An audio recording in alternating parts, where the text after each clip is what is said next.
નમસ્કાર વિદ્યાર્થી મિત્રો, ફરી વખત આપ સૌનું મારી ચેનલમાં હાર્દિક સ્વાગત છે। આજે આપણે ધોરણ 12ની અંદર જે ચેપ્ટરની શરૂઆત કરેલી છે, રિપ્રોડક્શન ઇન ફ્લાવરિંગ પ્લાન્ટ, જેની અંદર ખાસ કરીને આપણે અગાઉ એક પોઈન્ટ જોઈ ગયા, પરાગરજ, સ્ત્રીકેસર આંતરક્રિયાઓ।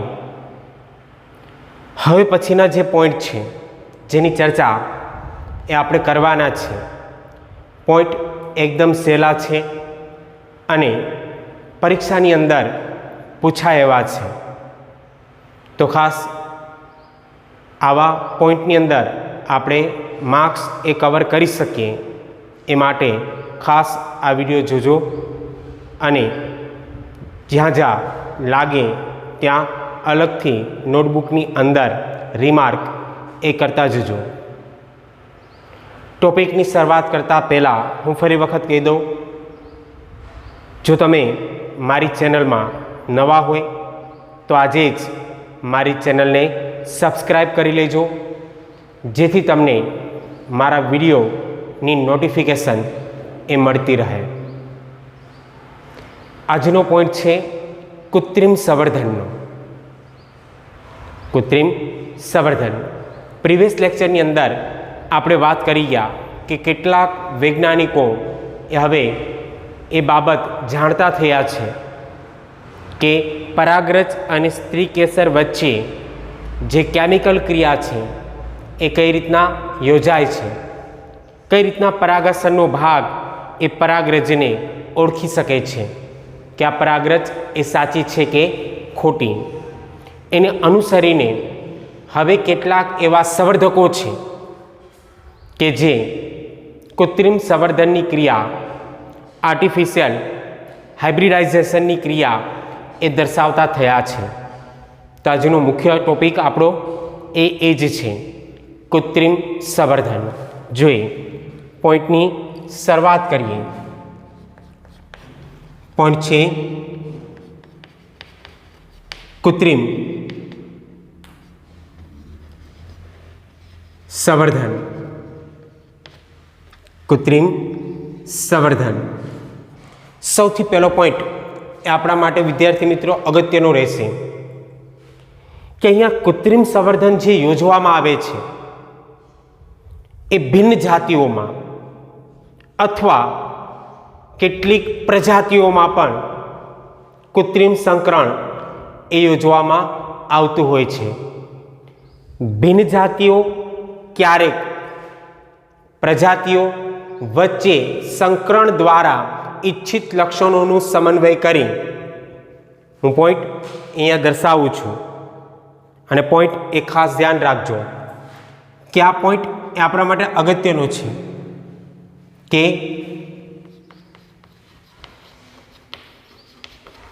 ભિન્ન જાતિઓ અને ક્યારેક પ્રજાતિઓ વચ્ચે સંકરણ દ્વારા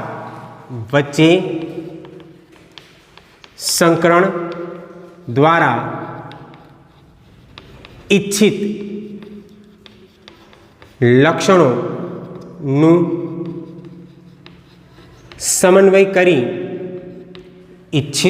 લક્ષણોનું સમન્વય કરી, અહીંયા સુધી પોઈન્ટ એ ક્લિયર રાખજો કે કૃત્રિમ સંવર્ધન એ કેમાં યોજવામાં આવે તો કે જાતિ સરખી ન હોવી જોઈએ। એટલે અહીંયા આપણે પહેલો જ પોઈન્ટ એ દર્શાવ્યું કે જાતિ કેવી હશે તો કે ભિન્ન જાતિઓ અને ક્યારેક એ જ ભિન્ન પ્રજાતિઓ વચ્ચે સંકરણ દ્વારા ઈચ્છિત લક્ષણો, જે આપણે લક્ષણો એ જોઈએ છે, આપણે જે જરૂરિયાતના લક્ષણો છે એવા જે ઈચ્છિત લક્ષણો છે એ ઈચ્છિત લક્ષણોનું સમન્વય એ કરી વ્યાપારિક ધોરણે ઉચ્ચ જાત મેળવવા માટે સંવર્ધકો એ ઈચ્છુક હોય છે। પોઈન્ટ ક્લિયર હોવો જોઈએ કે વ્યાપારિક ધોરણે ઉચ્ચ જાત મેળવવા માટે અહીં દર્શાવું છું કે વ્યાપારિક ધોરણે ઉચ્ચ જાત મેળવવા માટે સંવર્ધકો એ ઉત્સુક હોય છે. વ્યાપારિક ધોરણે એનો વ્યાપાર વધે એ હેતુથી વ્યાપારિક ધોરણે ઉચ્ચ જાત, જેને આપણે ખાસ કરીને હાઇબ્રિડ જાત પણ કહી શકીએ કે હાઇબ્રિડ જાત, સંવર્ધિત જાત એ એવી જાત હશે કે જેમાં ઉચ્ચ ગુણવત્તાવાળા લક્ષણો એ પ્રાપ્ત થતા હશે અને એ ક્રિયા દર્શાવવા માટે કેટલાક એવા સંવર્ધકો છે જે સૌથી વધારે ઉત્સુક ક્રિયા એ દર્શાવતા જોવા મળતા હોય છે. હવે વિદ્યાર્થી મિત્રો, જે કૃત્રિમ સંવર્ધન છે એ પાક સુધારણા કાર્યક્રમ પદ્ધતિ માટેનો એક મુખ્ય પ્રસ્તાવ છે કે કૃત્રિમ સંવર્ધનને કારણે પાક સુધારણામાં ફેરફાર એ જોવા મળે છે. પાક સુધરે છે અને એ સુધરે છે, જેના કારણે એની જે ગુણવત્તા છે એમાં પણ વધારો થતો જોવા મળે છે.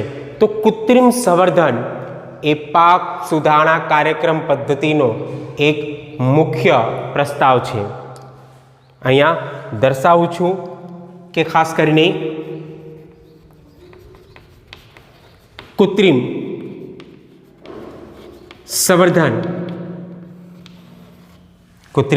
સંવર્ધન એ પાક સુધારણા કાર્યક્રમનો મુખ્ય પ્રસ્તાવ છે કે જો તમારે પાક સુધારવો હોય તો તમારે એની અંદર કૃત્રિમ સંવર્ધનની ક્રિયા, આર્ટિફિશિયલ હાઇબ્રિડાઇઝેશનની ક્રિયા એ દર્શાવવી જ પડે, તો જ તમે ખાસ કરીને પાક સુધારણાની ક્રિયા એ દર્શાવી શકો. અને આ પાક સુધારણાની ક્રિયા દર્શાવવા માટે આપણે કૃત્રિમ સંવર્ધનની ક્રિયા એ દર્શાવીએ છીએ. અહીંયા સૌથી મહત્વની બાબત એ છે કે પરાગનયન માટે ઈચ્છિત પરાગરજનો જ ઉપયોગ થાય છે. સૌથી મહત્વની બાબત કે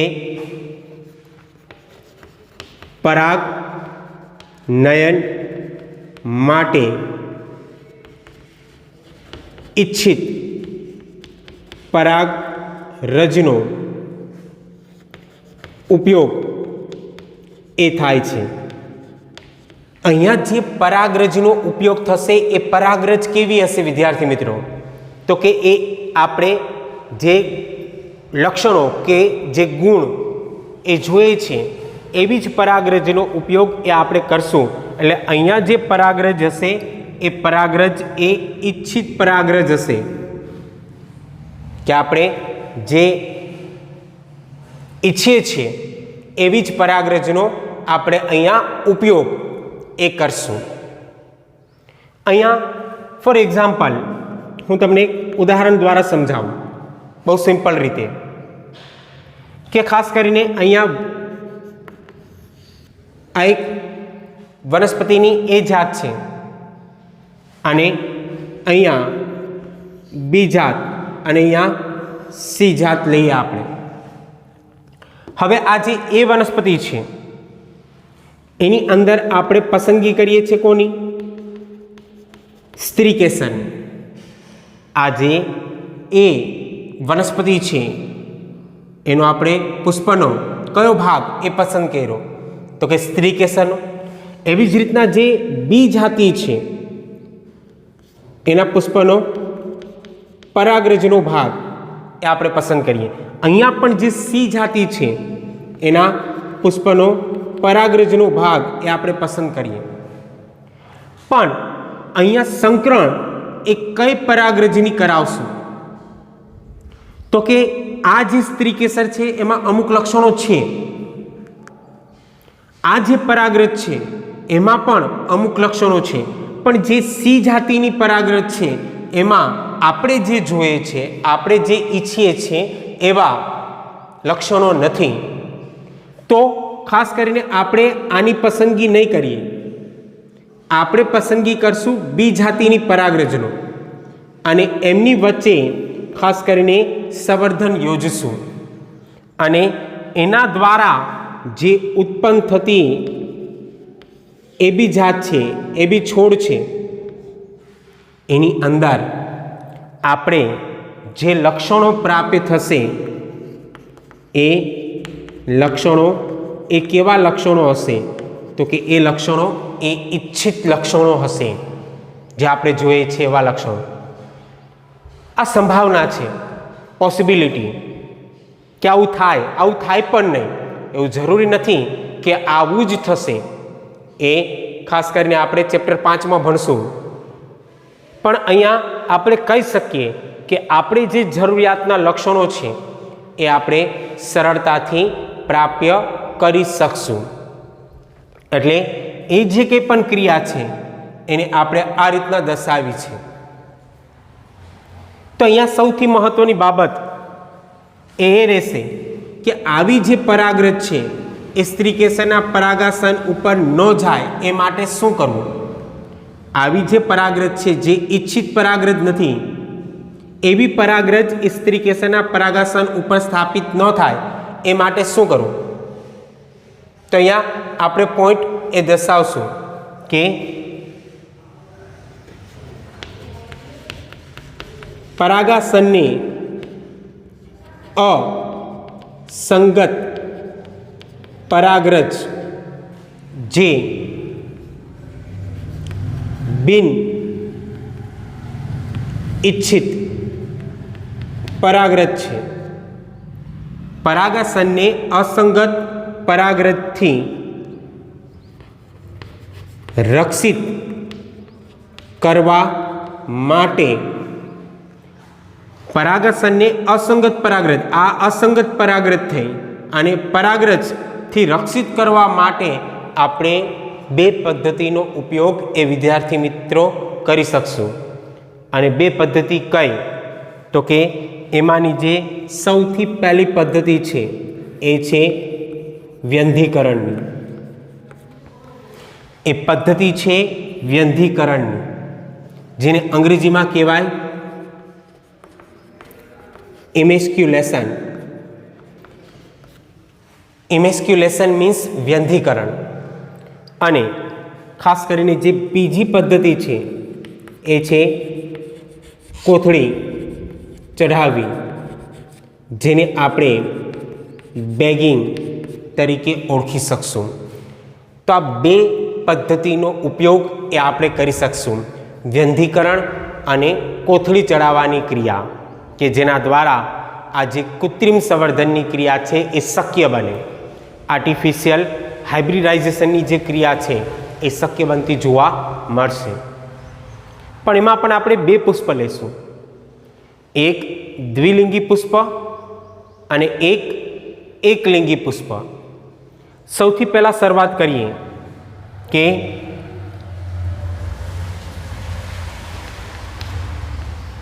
જો માદા વનસ્પતિ એ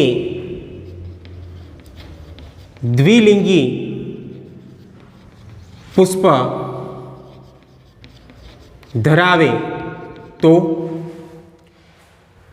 જો માદા વનસ્પતિ એ દ્વિલિંગી પુષ્પ ધરાવે તો, એટલે કે એનું જે પુષ્પ છે એ ખાસ કરીને દ્વિલિંગી હોય તો, કે જેમાં બે ભાગ તમને જોવા મળતા હોય. તો અહીંયા સૌથી પહેલો પોઈન્ટ એ આપણે દર્શાવશું કે તેમાં પુંકેસર અને સ્ત્રી કેસર એ હાજર હોય છે. તેમાં પુંકેસર અને સ્ત્રી કેસર એ બંને હાજર હશે. આ જે સંપૂર્ણ પોઈન્ટ છે એને આપણે આકૃતિ દ્વારા જોઈએ અને આકૃતિ દ્વારા આપણે એને સમજવાનો પ્રયાસ એ કરીએ. વિદ્યાર્થી મિત્રો, આકૃતિ ખાસ ધ્યાન રાખજો. અહીંયા આપણે દર્શાવીએ છીએ કે અહીંયા આવેલો આ ભાગ જે આવી રીતના દર્શાવ્યો એ ભાગ એ પુષ્પાસનનો છે. અહીંયાથી જોવા મળતો આ ભાગ એ સ્ત્રી કેસરનો છે અને એની સાથે જોવા મળતો જે આ ભાગ છે એ ભાગ એ પુકેસરનો છે. કે અહીંયા જોવા મળતો આ ભાગ એ પુકેસરનો છે. આવું જે પુષ્પ થશે એ પુષ્પ દ્વિલિંગી પુષ્પ કહેવાશે. અને જો દ્વિલિંગી પુષ્પ હોય તો એમાં સૌથી પહેલી ક્રિયા એ કઈ લાગુ પડશે? તો કે સૌથી પહેલી ક્રિયા એ લાગુ પડશે વ્યંધીકરણની, ઇમેસ્ક્યુલેશનની. કઈ રીતે? તો કે તેમાં પુકેસર અને સ્ત્રી કેસર એ હાજર હોય છે, એટલે કે બંને હાજર હશે. હવે અહીંયા આપણે દર્શાવશું કે ચીપિયાની મદદથી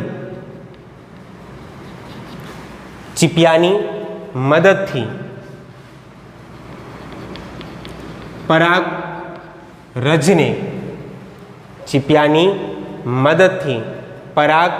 રજને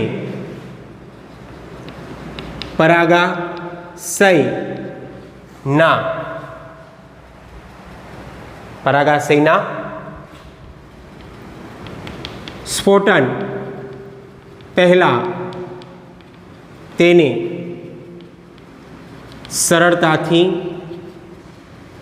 દૂર એ કરવામાં આવે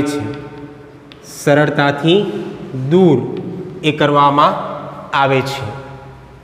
એક ફોર્સેપ ચીપિયો અને ચીપિયાની મદદથી ખાસ કરીને આ જે પરાગાશયનો ભાગ છે એનું સ્ફોટન થાય એ પહેલાં જ આ પરાગાશયનો સંપૂર્ણ ભાગ એ દૂર કરી દો. કેની સાથે?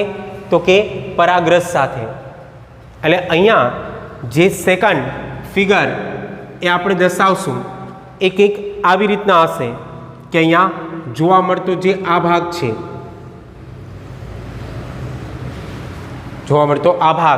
એ પુષ્પાસનનો છે.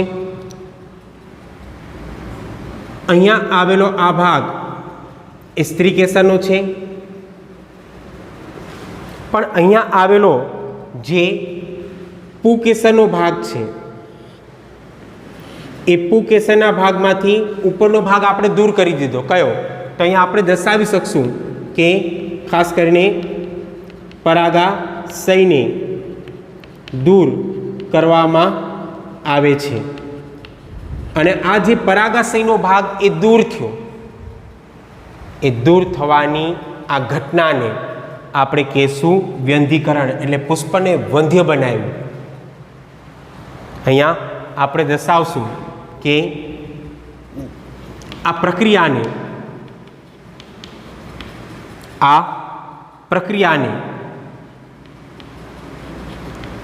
વ્યંધીકરણ એ કહેવાય છે.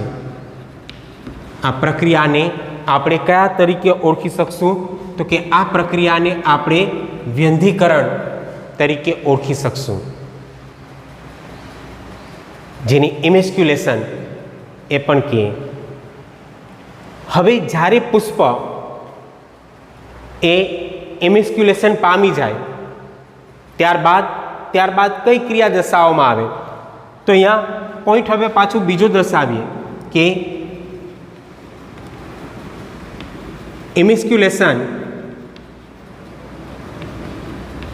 પામેલ પુષ્પને યોગ્ય કદની કોથળી એ ચડાવવામાં આવે છે. ઇમેસ્ક્યુલેશન પામેલ જે પુષ્પ છે એને હવે યોગ્ય કદની કોથળી એ ચડાવવામાં આવે છે। એ પોઈન્ટ પણ અહીંયા ક્લિયર કરીએ આપણે કે અહીંયા ખાસ કરીને આવેલો આ ભાગ એ પુષ્પાસનનો છે। અહીંયા જોવા મળતો જે આ ભાગ છે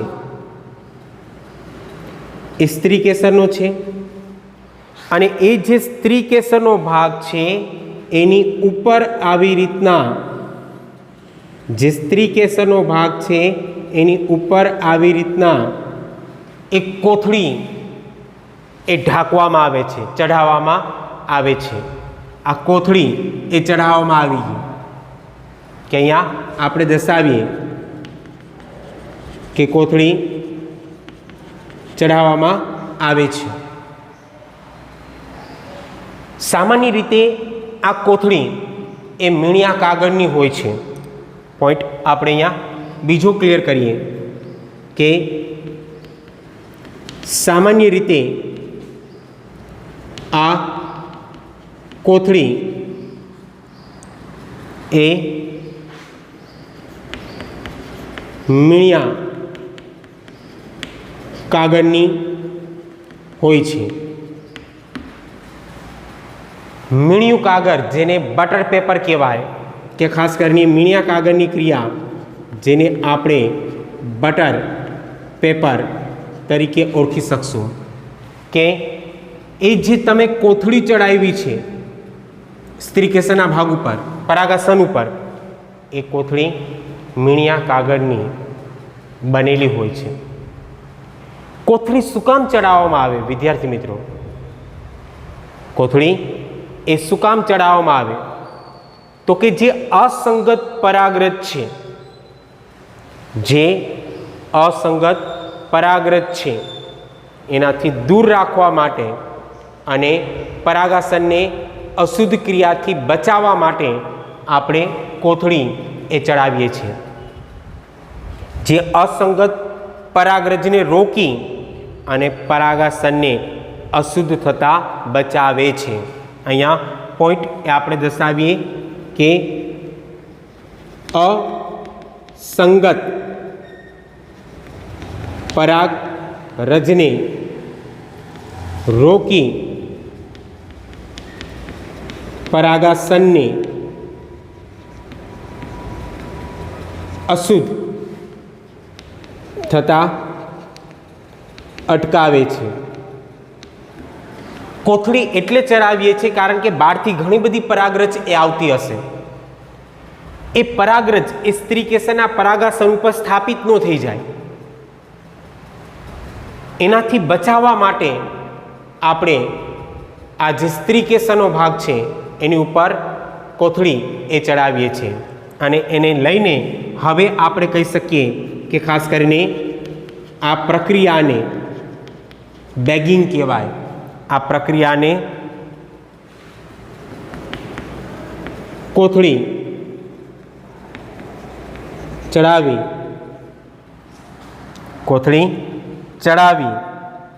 એવું કહેવામાં આવે છે, એવું કહેવામાં આવે છે। તો બીજી ક્રિયા થઈ વિદ્યાર્થી મિત્રો, કોથળી ચડાવવાની ક્રિયા। કૃત્રિમ સંવર્ધનની અંદર બે જ ક્રિયા છે કે એક ક્રિયા કઈ તો કે એક ક્રિયા વ્યંધીકરણની અને બીજી ક્રિયા એ કઈ તો કે કોથળી ચડાવવાની। પણ તમારું અહીંયા ક્લિયર થઈ જશે। હવે આગળ વધીએ અને પોઈન્ટ ખાસ ધ્યાન રાખજો કે કોથળી ચડાવવામાં આવેલ પુષ્પના સ્ત્રી કેસરના પરાગાસનનો ભાગ ગ્રહણશીલ બને ત્યારે નર પુષ્પની જે ઈચ્છિત પરાગરજ છે એ પરાગરજનો છંટકાવ એ કરવામાં આવે છે. એકદમ સહેલો પોઈન્ટ છે કે કોથળી ચડાવવામાં આવેલ પુષ્પના સ્ત્રી કેસરના પરાગાસનનો ગ્રહણશીલ ભાગ બને, પરાગાસનનો ભાગ એ ગ્રહણશીલ બને, એ ભાગ જેવો ગ્રહણશીલ બને એટલે તરત જ કોથળીને આપણે બહાર કાઢી લેશું અને નર પુષ્પની ઈચ્છિત પરાગરજનો ત્યાં છંટકાવ કરશું. એટલે અહીંયા શું થશે તો અહીંયા આકૃતિ જોવા જઈએ તો આકૃતિ એક એક આવી રીતના આપણે દર્શાવી શકશું કે ખાસ કરીને અહીંયા જે સ્ત્રી કેસરનો ભાગ છે કે આ ભાગ એ સ્ત્રી કેસરનો છે. હવે એની ઉપરથી કોથળી આપણે કાઢી લેશું અને કોથળી કાઢ્યા બાદ જે ઈચ્છિત પરાગરજ છે એ ઈચ્છિત પરાગરજનો આ પરાગાસન ઉપર છંટકાવ કરવામાં આવશે. એટલે અહીંયા આપણે દર્શાવશું કે ઈચ્છિત પરાગરજનો છંટકાવ એ કરવામાં આવે છે. જે આપણે લક્ષણો જોઈએ છે, આપણે જે લક્ષણો એ પ્રાપ્ય કરવા છે એવી જે પરાગરજ છે એનો ત્યાં છંટકાવ એ કરવામાં આવે છે અને ત્યારબાદ ફરી કોથળી ચડાવવામાં આવતી હોય છે. એટલે અહીંયા હજી એક આકૃતિ એ આપણે દર્શાવીએ અને આકૃતિ એક એક આવી રીતના થશે કે અહીંયા આવેલો ભાગ એ સ્ત્રી કેસરનો છે અને સ્ત્રી કેસર ઉપર હવે આવી રીતના જે ઈચ્છિત પરાગરજ છે એનો છંટકાવ એ થઈ ગયેલો છે અને છંટકાવ જે થયેલો છે એને અનુસરીને હવે ત્યારબાદ ફરી વખત ઉપરના ભાગે આવી રીતના કોથળી એ ચડાવી દેવામાં આવે છે. આ જે પૂર્ણ કોથળી ચડાવવાની ક્રિયા છે એ અહીંયા આપણે દર્શાવશું. એટલે અહીંયા આપણે એ પોઈન્ટ દર્શાવીએ કે પરાગરજનો છંટકાવ કરવામાં આવે છે અને અંતે ફરી કોથળી એ ચડાવવામાં આવતી હોય છે. ફરી વખત કોથળી એ ચડાવવામાં આવતી હોય છે અને એને લઈને ફળ વિકાસની ક્રિયાને આગળ વધારવામાં આવે છે. એને લઈને ફળ વિકાસની ક્રિયાને આગળ વધારવામાં આવે છે કે આને પરિણામે ફળ વિકાસની પ્રક્રિયાને આગળ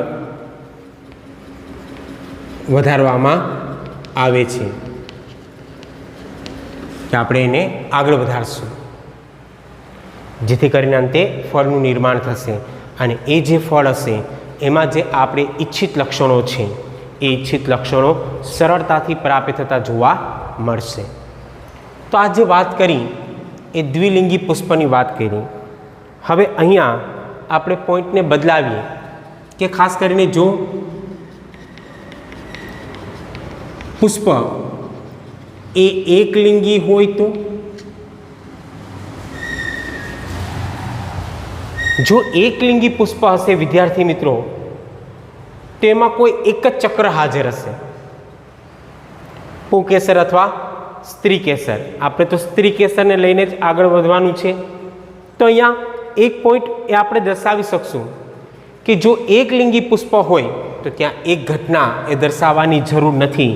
અને કઈ તો કે વ્યંધીકરણની. પોઈન્ટ તમારો ક્લિયર થવો જોઈએ કે વ્યંધીકરણની જરૂર શું કામ ન પડે, કારણ કે પુષ્પ એકલિંગી છે. સ્ત્રી કેસર હોય પુંકેસર ત્યાં હશે જ નહીં. ખ્યાલ આવે છે? એટલે અહીંયા સૌથી પહેલો પોઈન્ટ એ આવશે કે વ્યંધીકરણની જરૂરિયાત નથી. વ્યંધીકરણની કોઈ જરૂરિયાત એ રહેશે નહીં. અહીંયા સૌથી બીજો પોઈન્ટ એ લેવા જઈએ તો પુષ્પ ખીલે તે પહેલાં જે કલિકા અવસ્થા છે, પુષ્પ ખીલે તે પહેલાં જે કલિકા અવસ્થા છે એ કલિકા અવસ્થાએ જ કોથળી ચડાવી દેવામાં આવે છે. કલિકા અવસ્થાએ જ કોથળી એ ચડાવવી, જેથી કરીને કલિકા અવસ્થાએ જ હોય અને કલિકા અવસ્થાએ જ કોથળી એ ચડાવી દે. આગળ જતાં જે પરાગાસનનો ભાગ છે એ કોઈ બીજી પરાગરજને ગ્રહણ ન કરી શકે. જ્યારે હવે આની અંદર પરાગાસનનો ભાગ એ ગ્રહણશીલ બને, અહીંયા આપણે દર્શાવીએ ત્રીજો પોઈન્ટ કે પરાગાસન ગ્રહણશીલ બને કે તરત જ આપણે ઈચ્છિત પરાગરજનો છંટકાવ કરશું. ઈચ્છિત પરાગરજનો છંટકાવ એ આપણે કરી દઈશું. અને ત્યારબાદ તો કે ત્યારબાદ ચોથો પોઈન્ટ કે પૂર્ણ કોથળી એ ચડાવવી. છંટકાવ કર્યા બાદ ફરી વખત આપણે કોથળી એ ચડાવી દઈશું અને ત્યારબાદ જે ફળ વિકાસની ક્રિયા છે એને આગળ વધારશું. તો એકદમ સહેલો પોઈન્ટ છે કૃત્રિમ સંવર્ધન. અને કૃત્રિમ સંવર્ધનની અંદર આપણે બે પદ્ધતિનો ઉપયોગ એ કરશું. આ પ્રેક્ટિકલી બાબત પણ છે જે શક્ય છે કે આપણે દર્શાવી શકીએ અને પ્રેક્ટિકલની અંદર તમે આ ક્રિયા એ કરી શકો છો. તો અહીંયા એક સરળ પોઈન્ટ એ આપણે જોઈ ગયા અને પોઈન્ટ હતો કૃત્રિમ સંવર્ધનનો, આર્ટિફિશિયલ હાઇબ્રિડાઇઝેશનનો. આશા રાખું કે આ પોઈન્ટ એ તમને સમજાઈ ગયો હશે. જો સમજાઈ ગયો હોય તો લાઈક કરજો, વધારેમાં વધારે શેર કરજો અને હા, કોમેન્ટ એ કરવાનું ભૂલતા નહીં. આજનો લેક્ચર એ અહીંયા સુધી જ રાખશું. ફરી વખત આપણે મળશું. ત્યાં સુધી stay safe, stay home. Thank you. ધન્યવાદ.